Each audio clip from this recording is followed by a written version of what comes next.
నువ్వే చెప్పాలి. రేపు ఒక ఇంపార్టెంట్ వర్క్ ఉంది విక్కీ. అవునా?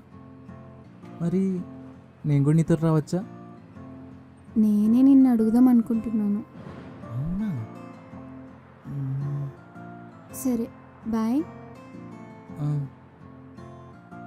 సంధ్య ఒక్క నిమిషం. హ్మ్? ఒకసారి చెప్పు విక్కీ, ఏమైంది? అంటే అది ఏంటి చెప్పేశావా? చెప్పేంటి? అంటే సంధ్య ఏంటయ్యా నువ్వు మరీ శాడిజం కాకపోతేనా? పెనం మీద దోశలాగా తిప్పి తిప్పి ఒకటే మాట చెప్తున్నావు. ఫాస్ట్గా చెప్పు తనేమని. ఎహను ఆగవయ్యా. కొత్త పెళ్లి కొడుకులాగా ఆత్రం ఆగదు నీకు. నాకు నీతో డేట్కి వెళ్ళాలని ఉంది. సంధ్య నువ్వు అంటే నాకు చాలా ఇష్టం.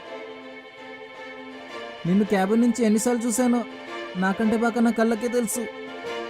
ఇంకా కొట్టట్లేదేంటి?